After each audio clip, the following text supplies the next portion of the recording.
hỏi trình chị với con bác cái nó qua cho em.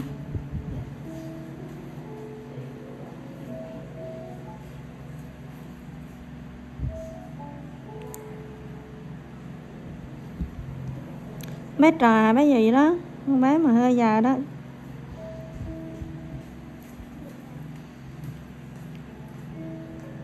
Em con bé Trà bé gì mà kêu hơi già đó, còn 4 già là khó á.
Muộn luôn mà nó biết ngã luôn.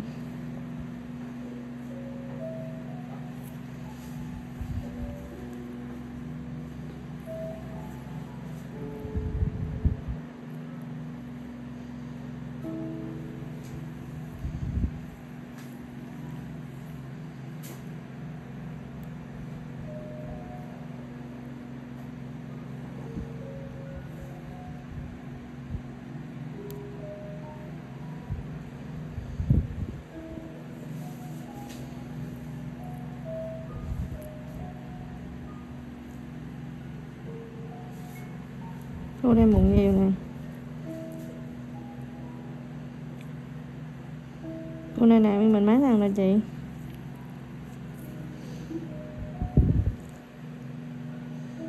Không có chị Hoài à?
Latest BMW Custom unveiled in Monaco.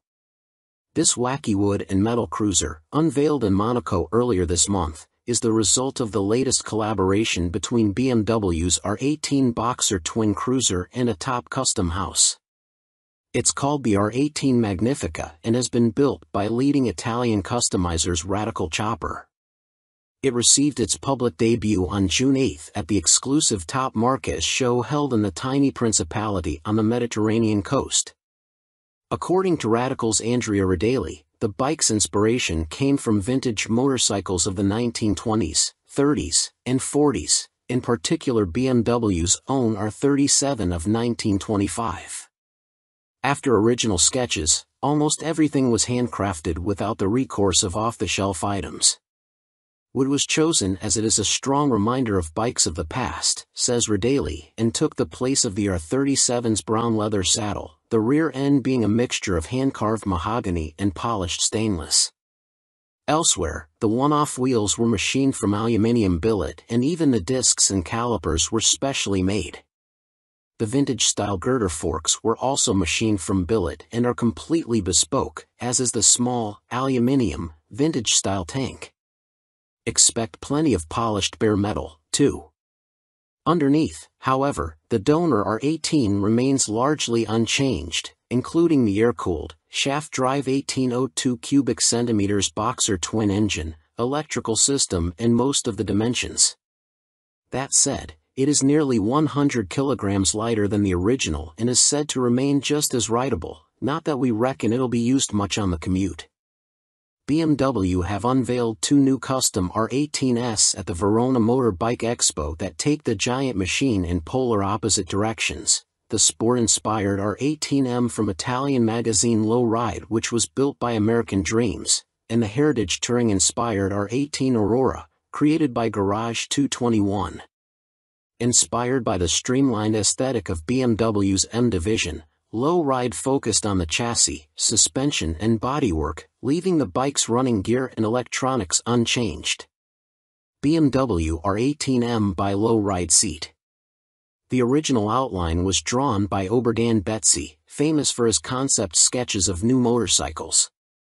American Dreams stripped the bike, replacing the standard steel subframe with a new fiberglass unit that was built from scratch. The head covers and intake ducts were also chucked in favor of carbon fiber units built by specialists Carbon Italy. To match its new sporty styling, The exhaust was custom made by Exhaust Revolution, specifically creating a short and more compact unit that allows for greater lean angles. The shorter pipes also show off more of the BMW's open shaft drive. Final touches such as mirrors, grips and indicators come from aftermarket gurus, Rizoma. At the opposite end of the scale, BMW also unveiled the R18 Aurora, an homage to 1970s cruisers, including a striking batwing fairing. Interestingly, Garage 221 opted to use parts from classic BMWs to build the machine. BMW R18 Aurora right-hand side. The saddle is from a 2005 R1200C. The fairing supports came from a 1982 R100 while the rear frame elements are from a 1991 K75. The paint color of the bike references a 1982 R100 RT, even down to the graphical elements. The rest of the parts, including mudguard supports, saddle frame and reg plate holder, are handmade. The pipes were built by Leo Vince, with special attention paid to creating a fuller sound while the design was chosen to give a muscular appearance to the middle of the bike. Even the oil cooler grille was inspired by a 1960s BMW car. It was a lot of hard work, but the result is truly stunning, says Pier Francesco from Garage 221. The textured paintwork of the cylinder head covers, the injection housings, the central crankcase and our oil cooler grille make everything look homogeneous, creating a unique effect. BMW's R18 Cruiser turned into tasty cafe racer in tie-up with Japanese Custom King. This sport endurance version of BMW's R18 Cruiser is the latest one-off custom to be made out of collaboration between the German firm and some of the world's leading bike builders. Called the Wall, German for whale, it's been built by Japanese customizer Shinya Kimura and is the third product of what BMW calls its Soul Fuel series, following previous custom R18s built in collaboration with Roland Sands and Dirk Oellerking. Kimura is famous for his low slung customs and cafe racers and has also collaborated with Yamaha on their Dark Custom series and even had bikes featured in movies such as Iron Man. BMW R18 Wall under construction.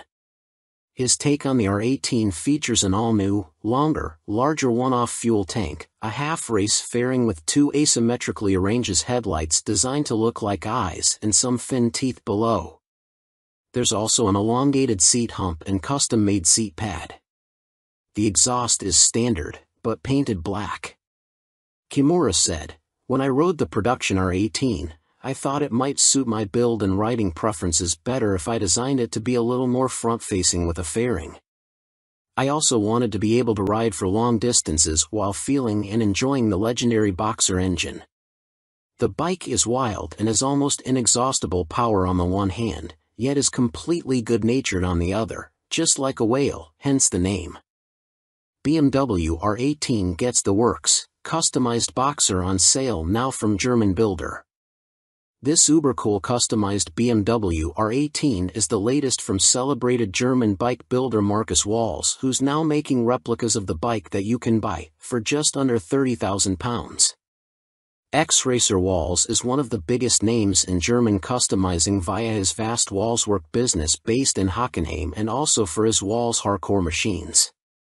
He's been building bikes for over 30 years, produces a range of BMW kits for the likes of the R9T and K100 as well as one-off custom machines, and this newcomer, based on BMW's all-new, 1,800 cubic centimeters R18 Cruiser, is his latest creation.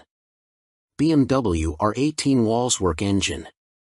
Potential customers can either buy a ready-made bike, Walls has a stock of brand new R18s ready for conversion, or supply their own.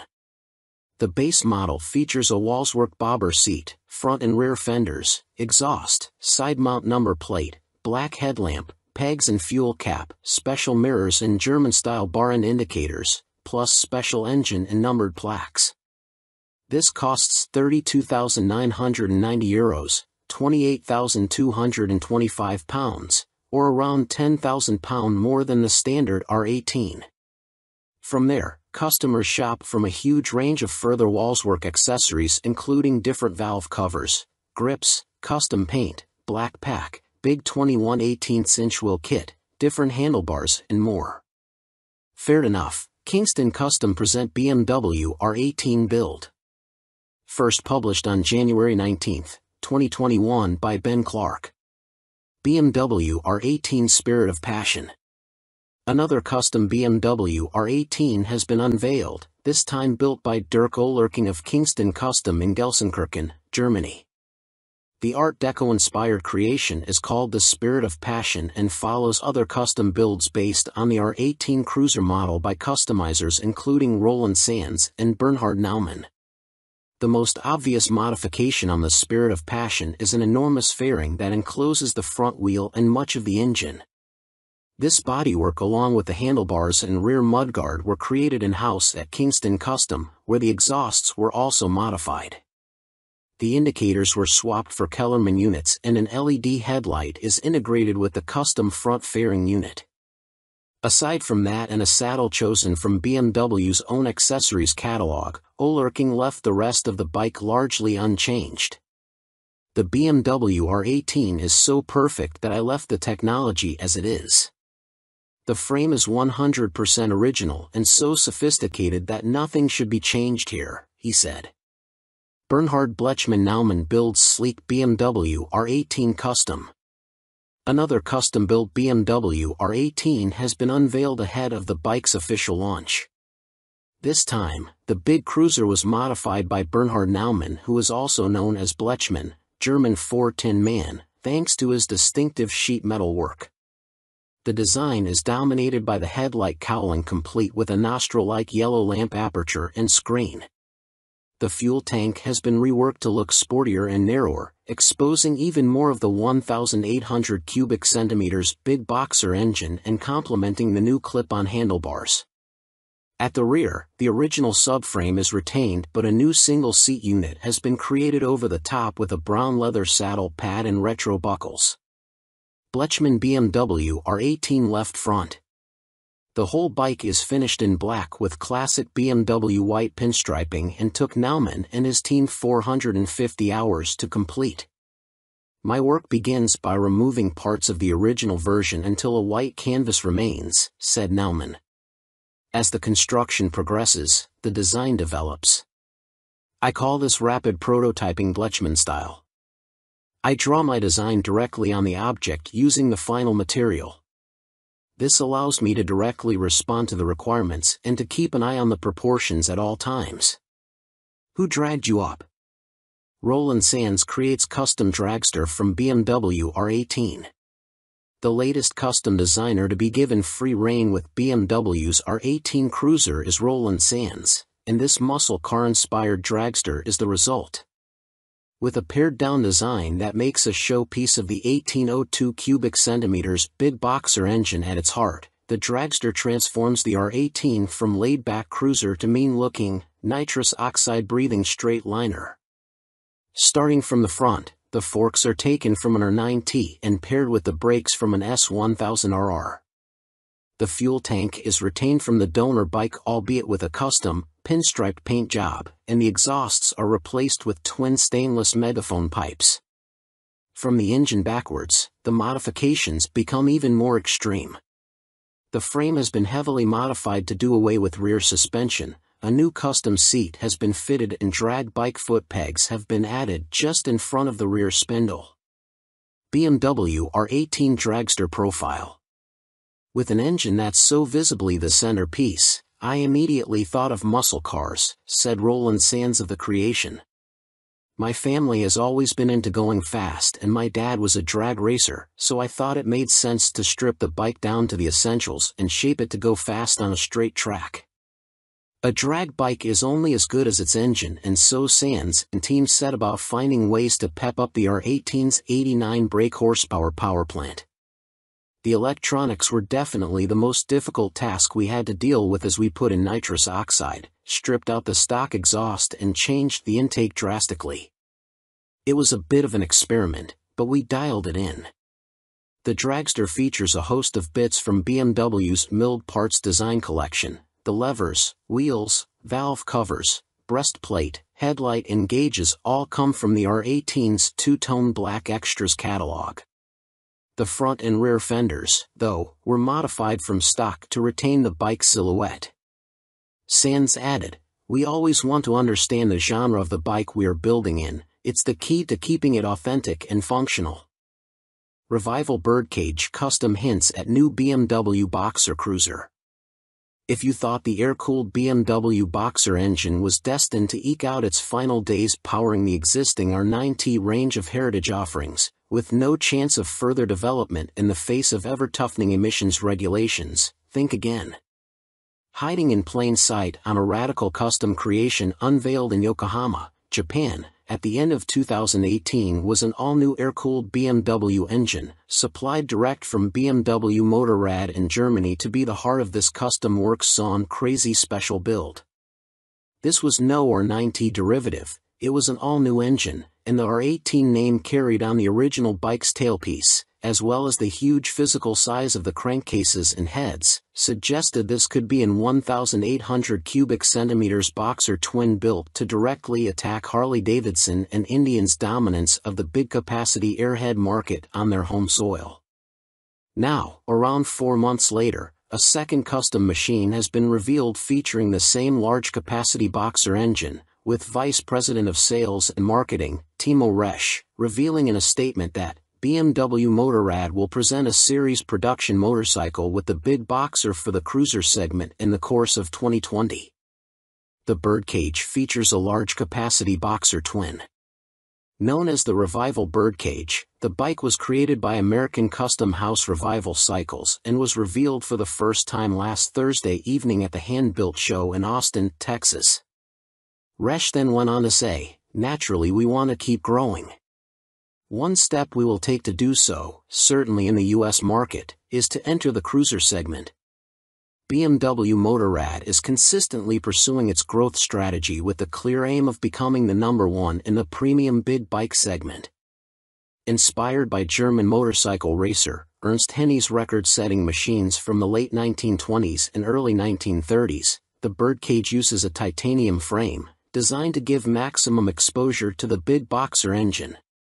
Alongside this, many of the parts, including the handlebars, footrests and carbon suspension components were all individually crafted, to create an additional layer of exclusivity. The entire build took around 5 months to complete. Speaking about the project, head of Revival Cycles, Alan Stolberg, said, "The frame came together very well in the end and we are very pleased with the result, as it accomplished the goal of being nearly transparent. We wanted to focus attention on the engine and that is precisely what we achieved with this completely unique frame we designed. You can easily view the engine and the drivetrain from all angles," Stolberg added.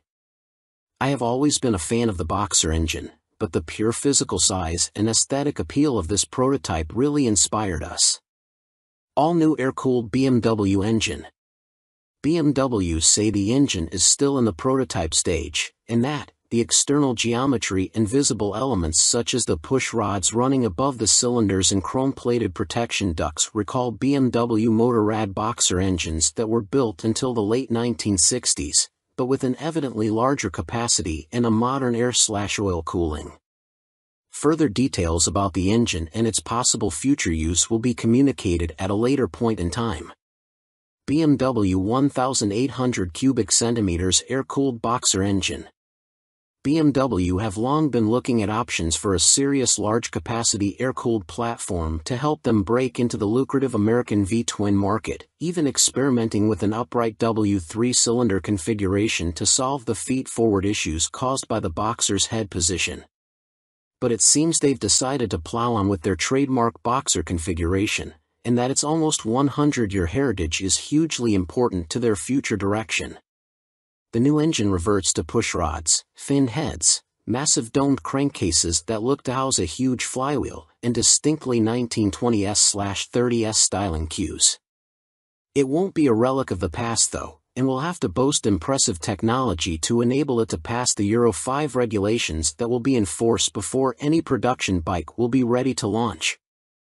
This concept's exhaust could clearly never pass noise regulations, and nor could the use of pleasingly old-school carburetors. The production bikes will obviously be fuel-injected, while much of the rest of the engine's packaging looks well resolved already.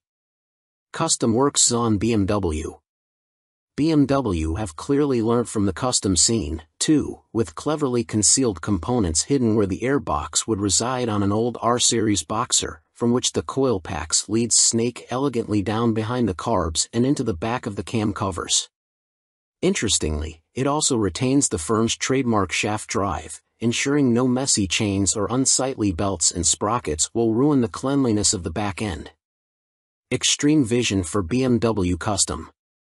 Yuichi Yoshizawa of Custom Works Son commented, "It was a great honor and a challenge to be able to build a motorcycle around the prototype of such a spectacular new boxer engine for one of the most tradition-steeped manufacturers." Zon's distinctive style is abundantly obvious, with wild aesthetics underpinned by classic styling cues and modern production techniques. The very low silhouette of the bike is reminiscent of Ernst Henne's record-breaking machines of the late 1920s and 1930s, while the defining headline is the combination of large 21 inches front and ridiculous 26-inch rear milled aluminium wheels. The Custom Works Son team in their workshop. The girder fork was also machined from solid aluminium billet, while the swing arm and main frame are steel trellis, with a bolt-on front cradle to facilitate removal of the large volume engine. The fuel tank, seat unit and front trim are handcrafted from sheet metal. There's no word from BMW about further concepts, or the new R18 engine's debut in a production model, but we'd expect to see more of the former soon, and for an official BMW concept to appear in late 2019, followed by the unveil of a production bike the following year. Welcome to EC Motor Reviews channel. Aprilia Tuono 660 Factory, 2022 on review. At a smidge off 99 brake horsepower, it's no super naked powerhouse, and its chassis and electronics hardly reinvent the wheel. However, tipping the scales at a claimed 181 kilograms wet and suspended by quality fully adjustable KYB forks and a Sachs monoshock, it slices from one corner to the next like scissors through wrapping paper. It won't rip your arms off like its V4 Tuono older siblings, but it's playful and predictable, making it a thoroughly enjoyable road bike from the off. Anyone that thinks you need a billion horses and the latest semi-active doodads to have a brilliant time on the road needs to ride a 660 Factory. Building on the already capable base spec 9,700 pounds Tuono 660, the Factory also gets an IMU as standard for lean-sensitive electronics, plus a claimed 2 kilograms reduction in weight, and a smidge under 5 extra horsepowers, taking it out of the realms of an 8.2 license holder and closer to more powerful rivals like the Yamaha MT-09. Tipping in with the slightest press of the wide upright bars, the superb Pirelli Diablo Rosso Corsa 2 tires heat quickly to provide wonderful front-end feel at speed, and there's never any intrusion from the lean-sensitive ABS. Although you're unlikely to notice the extra power over the standard bike, the parallel twin engine provides enough poke to live up to its factory badges, without feeling overwhelming on the public roads. Out go the standard Tuono 660's rebound and preload adjustable suspension components, and in comes a pair of fully adjustable 41mm KYB forks and a Sachs rear shock. Not only more adjustable than the base bike, the new kit works brilliantly with the Pirelli Diablo Rosso Corsa 2 tires, providing a composed ride that allows you to fully exploit its twin-cylinder engine without tying yourself in knots. There's no aggressive head shaking through the bars or squatting at the rear under acceleration, an issue sometimes found on its fully fair RS660 sibling, giving you the confidence to push on after a handful of miles in the saddle. Granted, it can be a little crashy over serious dents in the tarmac, but to cater to those would be to the detriment of its sporting prowess. On top of the handling, Aprilia also say the Factory has been on a diet, dropping around 2 kilograms for a claimed curb weight of 181 kilograms, making it one of the lightest in class and helping to offset its lack of power when compared to the similarly priced 117 brake horsepower Yamaha MT-09 and 114 brake horsepower KTM 890 Duke. Without riding it back-to-back with the standard Tuono, I'd be lying if I said I could tell the weight difference, but it does feel incredibly nimble between your legs, flicking from left to right almost telepathically as you push against the wide upright bars. It's also a dowel to move around and easy to hold on one foot, making it more accessible to a wider range or riders. The factory gets a claimed extra 4.9 brake horsepower, taking it a step closer to rivals like the 9,400-pound Yamaha MT-09 and taking it out of the realms of A2 license compliance. Much like the weight saving, it's difficult to say just how much effect the boost has had, but in isolation it shines as a tractable unit that encourages you to chase the revs far into the red. It really is a cracking motor that remains engaging well past the honeymoon stage, something I can vouch for after spending 2021 with an RS660 in the garage, which shares the same base unit. Although torque remains the same, the factory drops of tooth on the front sprocket for more urgency, yowling back at you like a wannabe V4 as wind the throttle to the stop for maximum road-going thrills, without fear of losing your license. Being a new bike, it's hard to predict quite how the Aprilia Tuono 660 factory will fare long-term. However, having lived with an RS660 for a year, I am confident in saying it will stand the test of time. After all, the factory shares much of the same components as the RS, and all I had to do all year with that was adjust the chain twice. That said, it did suffer with thin paint around the matte petrol tank. The Tuono is gloss, and sprang a tiny oil weep at around 6,000 miles that was easily rectified back at Aprilia HQ. What's more, owners' reviews of the standard Tuono 660 score the bike an average 4.3 out of 5 stars for reliability and build quality, scoring the bike down for some finishes and fasteners. Welcome to EC Motor Reviews channel. ARC Vector, 2022 on review. ARC founder Mark Trueman designed the Vector while working at Jaguar Land Rover, and he's a dyed-in-the-wool bike nut who's raced everything from motocross, Suzuki RGV 250S, and Yamaha FCR 400 SPs in a previous life. ARC also work with the automotive industry using their know-how to develop their EV projects. They've had a difficult start to life. A major investor pulled out, causing the company to go into receivership in 2019 before production started, and if it wasn't for Trueman plowing his own money in to realize his dream a year later, they wouldn't be here now. But now the future looks brighter, and the first Vector rolled off the production line on September 2022, ready to be shipped off to a customer in the US.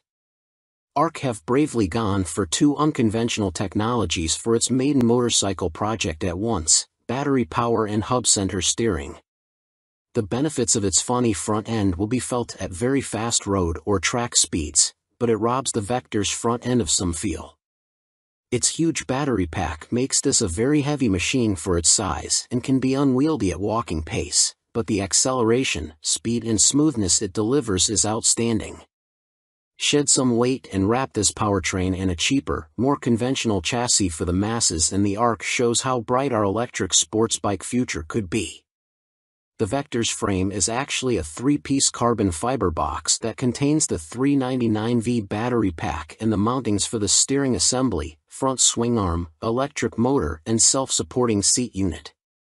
Carbon front mudguard and rear hugger are structural components, and the rear swingarm bolts to the back of the engine. Carbon BST wheels are shod with Pirelli Diablo Rosso 4 Corsa rubber. Bimotostyle hub center steering has its swingarm pivot below the front spindle line. It promotes an element of dive and reduces the wheelbase on the brakes, like a telescopic fork setup, to help the ARC turn. The system allows a racy steering geometry while retaining stability with rake at just 20 degrees, far steeper than any superbike. ARC experimented with an 18-degree angle during development, which worked well on track, but was too responsive for the road. Trail is 105 mm and wheelbase 1,450 mm. Throwing a leg over a motorcycle that costs the same as a Ducati Superleggera is always intimidating enough, but there's a lot else going on to unnerve you at first. There's a sequence of buttons to push on the domino switchgear to make it live, and after that the engine waits for you silently, which is always slightly sinister on an electric bike.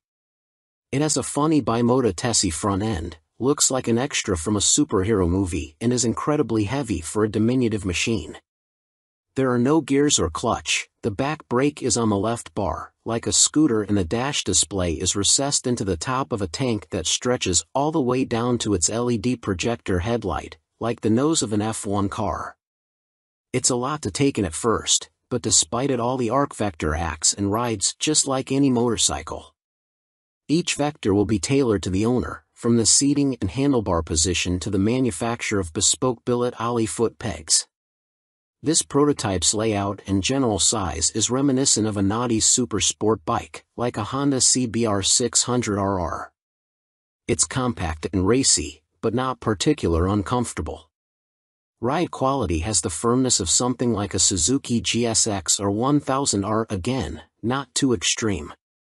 What separates the Vector from its rivals, or any mass-produced petrol-powered sports bike, isn't just its stiff carbon monocoque chassis, but its hub center steering.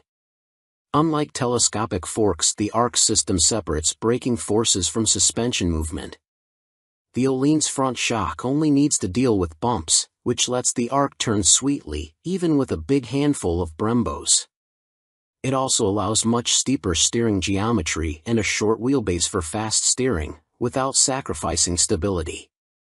At road speeds there are no tangible advantages to the ARC's hub center steering, but no big drawbacks either, aside from limited lock and a slight disconnect you feel through the bars with ultralight steering inputs.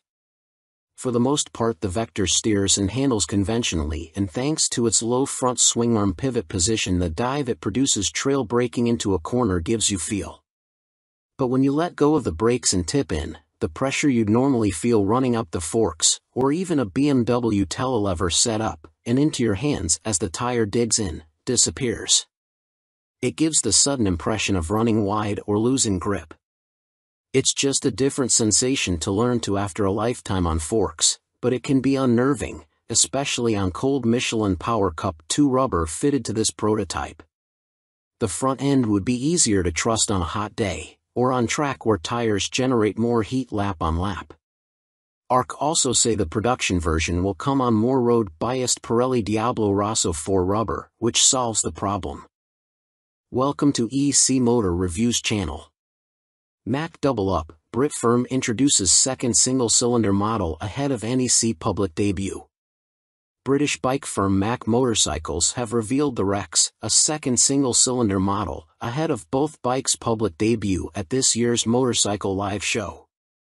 The upright machine shares the same tubular steel backbone frame, SWM-produced 600 cubic centimeters motor and ancillaries as Mack's Ruby Cafe Racer, which MCN reported on in July. The 2022 NEC show from November 19th to 27th will be the first time the bikes will be seen by the public. It will be great just to get people's reaction to it, co-founder Ian Oliver said. It'll be interesting to see which one garners the most interest. When you get people who can relate to it and think, yes, that's what I was looking for, it makes you feel you're on the right lines. The single-seat Rex differs from the Ruby with raised, flatter bars for a comfier riding position.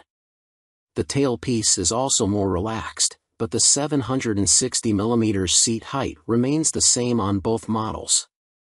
Both the Rex and Ruby produce a claimed 52 brake horsepower from their 4-valve, fuel-injected motor. There's also a hydraulic clutch and 6-speed gearbox to feed power to the ground. The thumping single soundtrack is boosted by stainless steel twin-exit pipes produced by Italian firm, QD.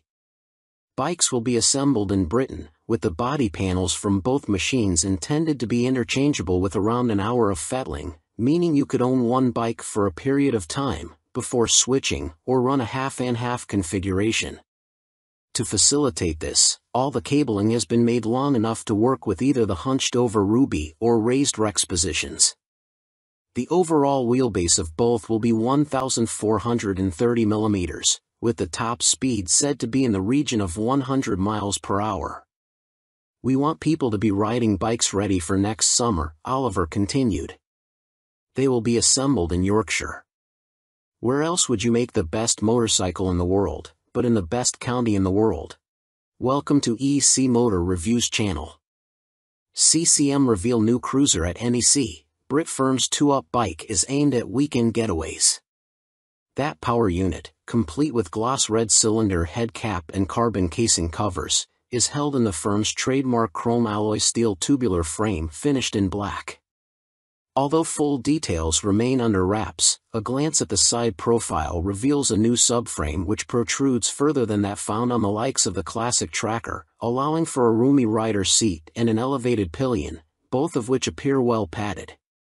At 765 mm the seat height should be accessible for most, helped by the narrow single-cylinder engine, while a raised handlebar position adds to rider comfort.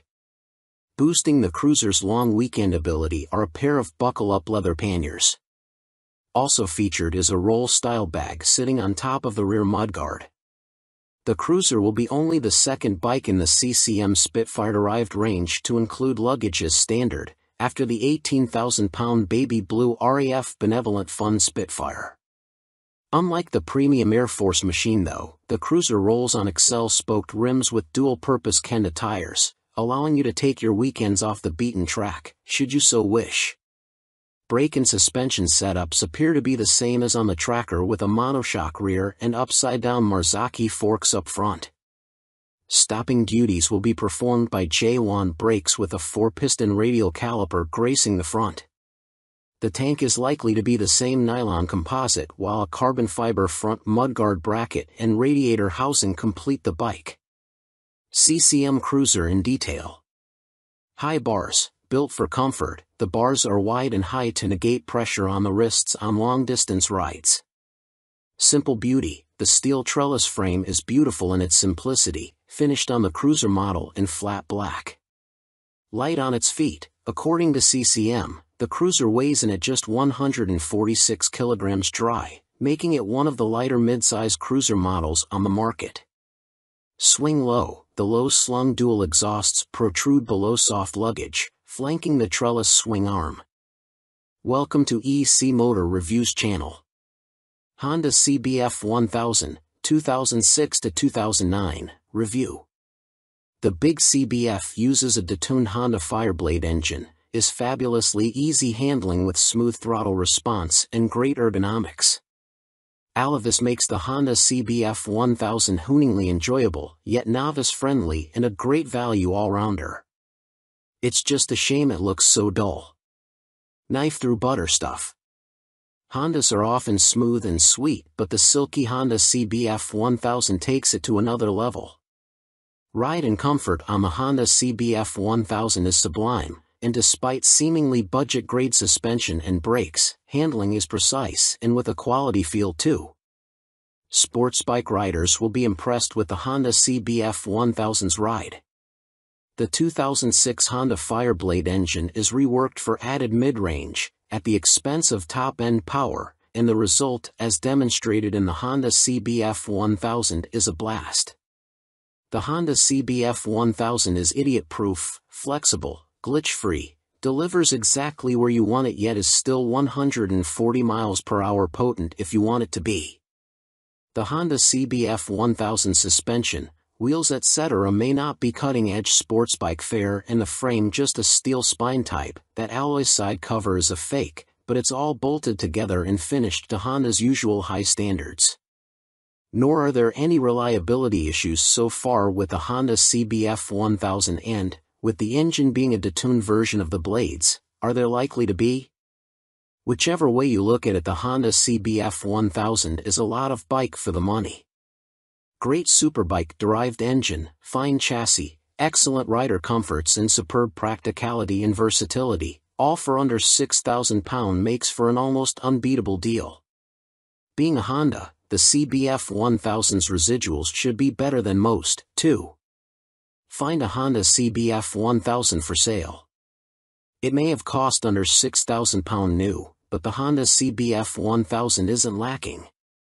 There's comprehensive instrumentation, an adjustable seat and levers, decent half-fairing and ABS and luggage kit are available as optional extras if you want to turn your Honda CBF 1000 into a real tourer. Welcome to EC Motor Reviews channel. Few specifics are available for the scooter, which will be available from the middle of next year, but those we do know will pique the interest of riders across Europe. Accelerating from 0 to 62.5 miles per hour in just 2.8 seconds, and with a top speed of 125 miles per hour, the Senmenti Zero will be a match for any two-wheeler off the line. What's more, Horween claimed that at a steady 54 miles per hour the futuristic-looking bike will travel 186 miles with no drop-off in performance as the battery drains. Once out of juice, charging with the supercharge function allows 0 to 80% to be achieved in just 30 minutes at EV charging points. Technology is also abundant on the Sen. Those sensors also include ones to monitor tire pressure, ABS, assisted hill start and crash alert system, reverse assist, keyless start, driving modes, adaptable suspension, heated grips and a heated seat are also included. The battery can also be used to power camping equipment and other electric accessories. Welcome to EC Motor Reviews channel. Kymco CV3 offers motorcycle performance on a car license. Powered by the same 51 brake horsepower 550.4 cubic centimeters parallel twin as the Taiwanese firm's AK550 scooter and AK550 Premium Maxi scooters, it's capable of a claimed 105 miles per hour and can be locked upright at a standstill for easier parking and stability at the lights. Featuring two 13-inch alloy front rims bolted to a four-forked leaning suspension system, the CV3 offers the wheel spacing required for drivers to hop aboard without a bike license, providing they pass their test before 2013. The locking system is controlled via the right switchgear and can be deactivated manually or automatically once riding. Once you are rolling, the CV3 is capable of a claimed 40 degrees of lean and also qualifies for London's ultra-low emission zone, ULEZ, regs. Going up against rivals such as the 11,500 pounds Piaggio MP3 exclusive 530, the Kymco provides an alternative to public transport for commuting and is set to arrive in dealers at the start of 2023. The 265 kilograms, dry, twist-and-go machine features premium touches such as cruise control, keyless ignition, LED lighting and a 6-inch TFT dash, with an audible bleep sounding once the indicators are activated. You even get a progressive foot brake pedal that applies the anchors on all three ABS-equipped wheels. Ahead of its arrival in dealers, MCN grabbed the keys to a pre-production CV3 to sample it on the drizzly roads of Northamptonshire, alongside the 9,899 pounds AK550 it is based on. The wet weather gave an immediate appreciation for just how much protection you get from the elements. I spent the day in riding jeans, with no fear of wet legs thanks to its tall, broad nose and all-encompassing screen. Leaning against the backrest and sinking into the plush perch, there is ample comfort for even the longest of commutes and you could tour on it with ease. It's not what you'd call exciting though, providing a burbling soundtrack and sufficient linear power to stay ahead of the traffic without blowing your socks off. This is very much an appliance for covering big miles and dodging the traffic, but should still feel like a rocket to car drivers making the switch to three wheels. One thing motorcycle riders will notice is how slow the steering feels. It's planted and reassuring, but the CV3 is lazy on direction changes and makes the two-wheeled, 226 kilograms, dry, AK550 feel agile in comparison. Also, in order to accommodate the front suspension, under-seat storage is reduced to little more than a single crash helmet, with no cubby holes up front. Given this is one of the key advantages of a scooter, it's a real negative. Taiwanese manufacturer Kymco unveiled two concept scooters at this week's Milan show, one of which has three wheels. Kymco are classing both bikes as adventure tourers, although there doesn't look to be that much potential for adventure with the small wheel size and road tires. The CV3 is the three-wheel version, and looks like a mashup between a Piaggio MP3 and the new Yamaha Nikon. KYMCO revealed a teaser video for the models last month, and we believe both models will be powered by the same 550 cubic centimeters parallel twin engine used in the firm's AK550.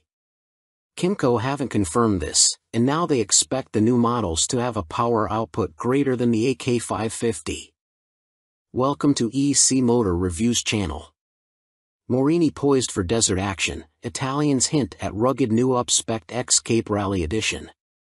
Appearing on the firm's stand splat with mud, the ADVR, are for racing, features visible upgrades over the road-going X-Cape.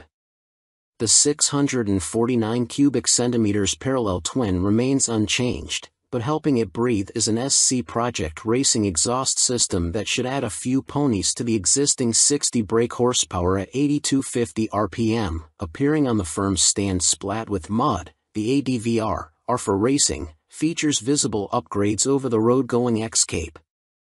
The 649 cubic centimeters parallel twin remains unchanged, but helping it breathe is an SC Project Racing exhaust system that should add a few ponies to the existing 60 brake horsepower at 8250 RPM. For added off-road protection, the engine is cradled by a steel tubular crash bar that is available as an optional extra on the X-Cape and bolts onto the same steel trellis. Unlike the standard black add-on, the ADVR features a silver version to complement the silver, black, gold and white livery. Additional extras include a full aluminium sump guard, a €200 extra on the basic model, plus hand and lever guards and an aluminium radiator screen to help keep the bike protected on rutted lanes. An Öhlins shock with a remote preload adjuster damps the rear, while the original 50mm fork tubes appear to remain unchanged. Elsewhere, front brake shrouds protect the dual discs, which again look unchanged from the base model. Gold wheels adorn the ADVR with a 19 inches front and 17 inches rear, providing off-road capability, with Metzeler Karoo 3s replacing the original Pirelli Scorpion Rally STRs. Stylistically, the R benefits from a slightly more aggressive look at the rear to accommodate the raised off-road seat, which may be a problem for shorter riders as the standard model already measures up at 845mm. Moto Morini X-Cape ADVR rear shock adjuster. Should it make production, the ADVR's trail-focused extras should make it a contender. The X-Cape retails for £7,000 as standard, considerably less than a Yamaha Tenere 700. The racing model would go up against Yamaha's £11,800 World Raid Edition. Moto Morini X-Cape ADVR in detail. Rally Raider, the ADVR enters a popular segment of the market, with more riders opting for lighter, more manageable adventure bikes for on- and off-road adventures. Hit the trails. The bike is based on the X-Cape, which features a decent 18-liter fuel tank as standard, plenty of juice for getting off the beaten track. Added adjustment, an Öhlins rear shock with remote adjuster replaces the standard KYB preload adjustable monoshock. Make some noise. The full SC Project exhaust will unlock a better soundtrack, but it's not road legal and unlikely to feature on any production models. In safe hands, the reinforced handguards will protect your fingers from knocks against branches when riding off-road. Welcome to EC Motor Reviews channel. Norton Commando 961, 2023, on review.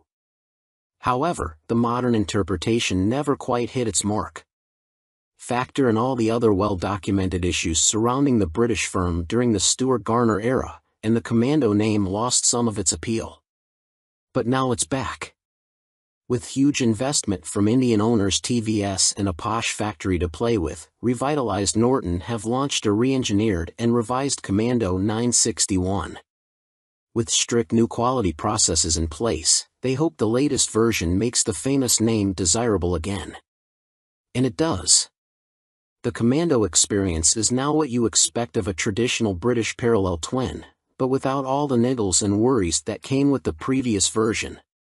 It doesn't just ride better but is nicer built too, even the quality of fasteners and little brackets is better than before. The previous version gave the impression it was assembled using whatever nuts and bolts were to hand.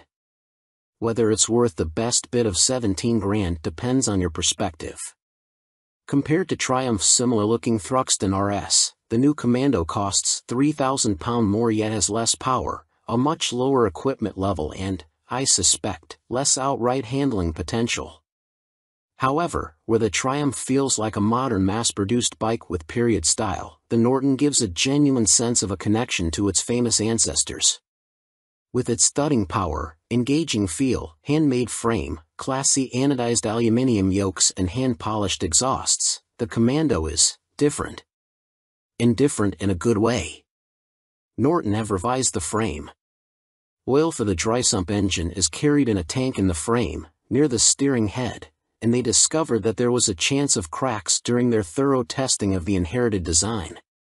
So, the materials and design have been altered to improve the frame's strength. The steel tube frame is otherwise unchanged, and uses the same geometry, rake, trail, wheelbase, seat height, as before. Easy and predictable handling was one of the Commando's plus points, so there was no point making changes for the sake of it. With its racy geometry, fully adjustable Öhlins suspension and Dunlop Sportmax tires, the Commando certainly handles. There are faster turning machines, but the Norton's steering is light, it's agile on tight B-road roads, and rolls confidently into fast A-road sweeps. Suspension is on the firm side of comfortable. However, hit larger bumps or push on a bit and the damping quality makes itself felt, and there's plenty of feedback, especially on the head-down CR version. With chunky vibes from the motor, booming pipes and contact through the round foot pegs, the 961 is an engaging place to be. It's an all-Brembo brake setup and works well, if not having standout power. There's straightforward ABS. Engine. It's the same 961 cubic centimeters parallel twin as before, complete with pushrods, 2 valves per cylinder, air cooling and the other features expected of a traditional British motor. It looks the same, sounds the same, but makes a bit less claimed power, 77 brake horsepower at 7250 RPM, against the previous 80 brake horsepower. However, most of the 350-odd changes Norton have made to the bike happen here, with new camshafts and valve train, improved materials and, crucially, proper testing. Where the previous version could suffer with poor fueling and flat spots, the revised one responds sweetly and pulls cleanly all the way to its soft 7,000 RPM-ish rev limiter. It's not the fastest retro, nor the smoothest, but the old-fashioned 961 makes up for it with involvement and connection. Bikes at the launch were only just run in and so the transmissions were a little stiff, but the 5-speed gearbox shifts easily enough, and has a linkage that doesn't bend, as it could before. High-class chassis components? Yes. Handmade frame and exhausts? Yes. Lovingly finished surfaces and tip-top presentation? Yup, all of that. There's no question that the Commando is screwed together well. Any worries about half-arsed production lingering from the firm's previous incarnation can be discarded. It's not entirely high class. The ignition key and barrel look and feel a little cheapo, and one of the launch bikes jettison the headlight switch. The engine also needs a bit of throttle to start when it's warm. However, overall the Commando supports all of Norton's claims about investment and high standards. Safe buy? I reckon so. There are two versions of the Commando, the SP Sport, £16,499, with upright handlebars, and the CR Cafe Racer, £16,999, with TG-welded aluminium clip-ons and a stainless steel headlight that's discreetly different. The lower bars on the CR do more than altering the riding position, the difference in weight distribution changing how the Commando feels and responds. Both are available in Matrix Black or Manx Platinum, with the black CR having a black wheel rim option as well. The engine isn't Euro 5 and so bikes go through Individual Vehicle Approval, IVA, previously known as SVA. £16,500 is obviously a lot of money. Triumph's excellent Thruxton RS basically does the same job as the Commando, only with more power and far more equipment, but is $3,000 cheaper. Or you could buy a Speed Twin 900 or Moto Guzzi V7 and get the same sort of performance as the Norton for half the price. The Commando 961 isn't doing the same thing, though. Where the Triumphs feel like modern mass-produced bikes with period styling, the Commando supplies a richer experience and more sensations, and you're paying for all the handmade loveliness. You're also likely to have rock-solid residuals with the Norton. The Commando is old school. You get ABS and, well, that's it as far as modern technology and widgets go. Unlike rival bikes from Triumph and Moto Guzzi which feature modes, traction control, connectivity and more, the Commando keeps things old school. A small digital panel in the twin analog dials gives the option of odometer, trip, time or battery voltage. You'll have to recharge your smartphone somewhere else. Welcome to EC Motor Reviews channel. Moto Guzzi V100 Mandello, 2023 on review. But it's anything but a misty-eyed, two-wheeled reminisce. It's thoroughly modern with a tasteful color dash and lean-sensitive rider aids. Go for the £15,750 S model and you get extra goodies like semi-active Öhlins Smart EC 2.0 semi-active suspension and an up/down quickshifter, too. In terms of elegance and detailing, the Guzzi puts its sports touring rivals in the shade, but what is the competition? The Kawasaki Ninja 1000 SX, Suzuki GSX-S 1000 GT, and BMW R1250 RS are obvious rivals, but in the flesh, it looks like a lowrider Yamaha Tracer 9, or Honda Northern Territory 1100. The Moto Guzzi's upright riding position even has shades of Aprilia Tuono V4 about it, which is no surprise as they're both developed by Piaggio at their Noale factory near Venice. Technically the Mandello is a different beast to any previous Guzzi. Not only is it fitted with electronics that wouldn't look out of place on a superbike and a new engine, it's also the first production bike to have adaptive aerodynamics, although their effect is minimal. Flappy wings aside, Moto Guzzi has created a tasteful sports tourer that's neither bland nor shouty and offers the perfect mix of comfort, sportiness, tech and character. It's pricey, but the V100 Mandello is well made with great attention to detail and feels like a machine that's come from the heart rather than just a model produced to fill a gap in a model range. It's like nothing else around, which is all part of its appeal, and you never get the sense, either by riding or looking at it, that any corners were cut during its journey from design sketch to showroom floor. Although the Mandello might look chunky in pictures with its bold styling, larger-than-life powertrain and chunky exhausts, it sits surprising low. Shorter riders will feel immediately confident being able to get feet flat on the floor, and if the standard 815mm seat height is still too lofty, there's a low accessory seat available. The riding position itself is nigh on perfect. Pegs are sporty without cramping knees, even for 6-footers like me. A higher accessory seat is available for even more legroom, and its tall bars are placed naturally towards the rider so there's no awkward stretch or excess pressure on your wrists. The seat is comfy and scalloped at the rear to hold you in under acceleration. The screen offers decent wind protection, and with its injection system inside the V of the engine, now that the cylinder heads have been turned round 90 degrees, there's lots more knee room. Ride quality on this semi-active Öhlins clad S model is as plush or sporty as you want it to be, depending on the riding mode you choose, and there's a handy remote rear preload adjuster to twiddle for carrying heavy loads. With its shorter engine, the Mandello is sportier and more agile than previous Guzzis, and thanks to its long swing arm and low pivot point there's little up/down shaft drive pitching on and off the throttle. Yes, you can feel the back end rise and fall when you ride aggressively, but like the engine's rocking, it's a slight movement and a sensation that quickly melts into the background. But what feeling you lose with a chain you gain with the clean, maintenance-free convenience of that shaft, which is especially useful on a big tour. Through corners the Guzzi is natural steering and composed. Damp roads stop us from pushing on, but the Mandello is always reassuring thanks to the grip of Pirelli's superb Angel GT Sports touring rubber, now with a fatter 190/55x17 rear, and the knowledge the lean-sensitive traction control and ABS will quickly step in, just in case. Its brakes deserve a special mention, too. Brembo M432 calipers are incredibly powerful and tactile, something sadly missing from most ABS setups nowadays. Welcome to EC Motor Reviews channel.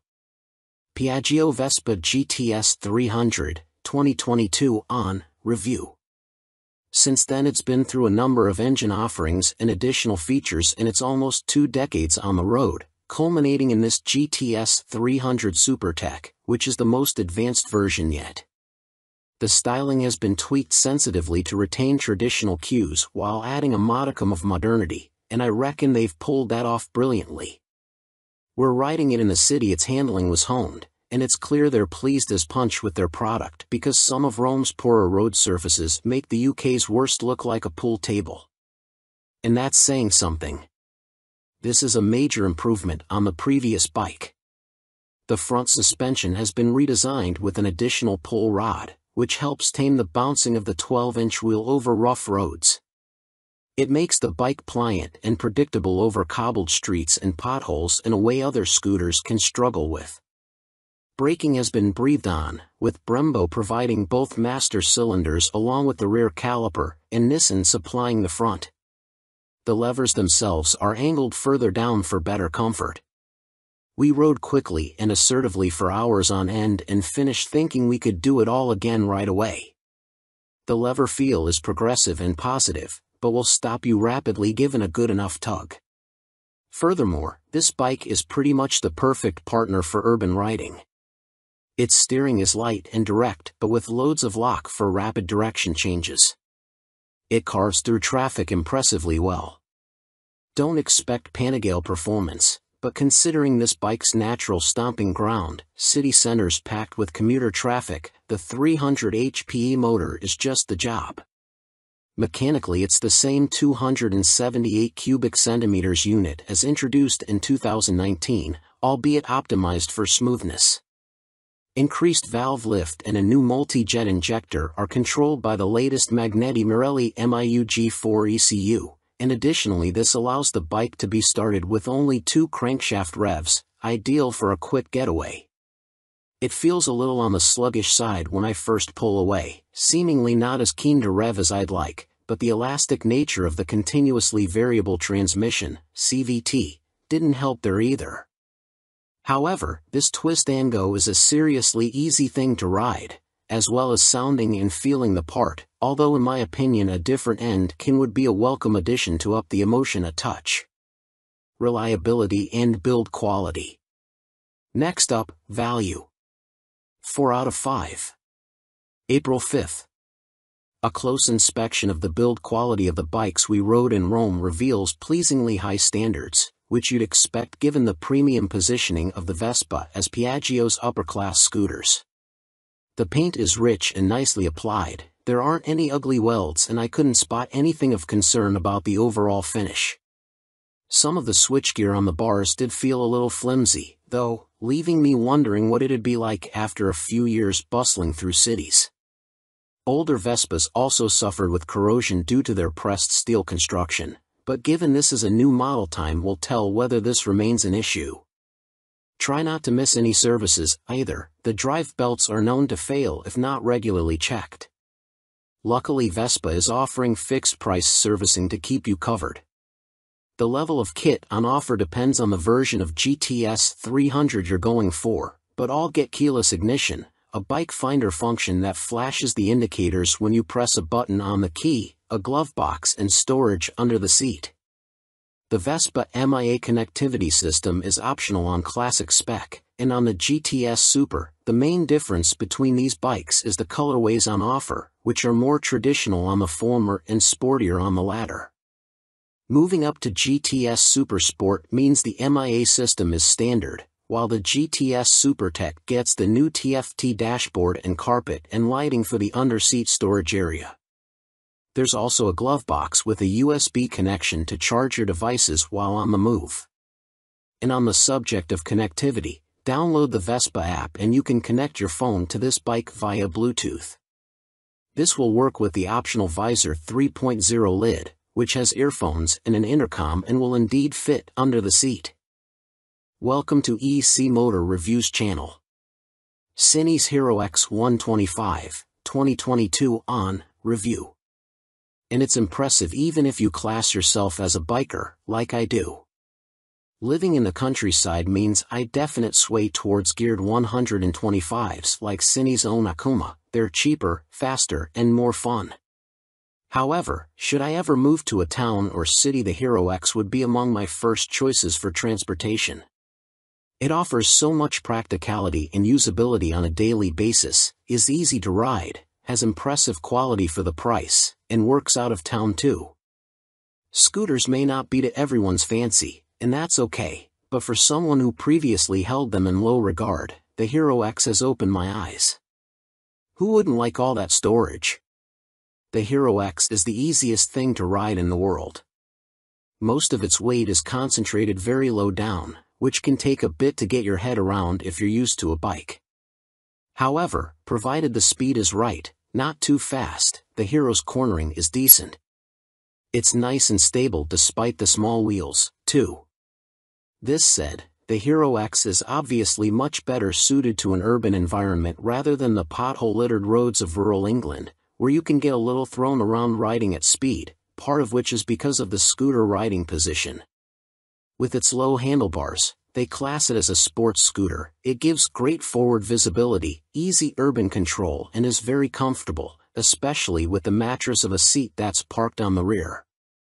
You could breeze over a landmine and hardly feel a bump with all the cushioning. The brakes pack a punch whether you're stopping for town center traffic or have been confronted by an angry badger. As is common with most scooters, the back brake acts as if you've been suddenly anchored to the ground. For a rider like myself who isn't used to such force, it's quite the shock, but for quick stop situations, I'm definitely not complaining. Beneath the layers of plastic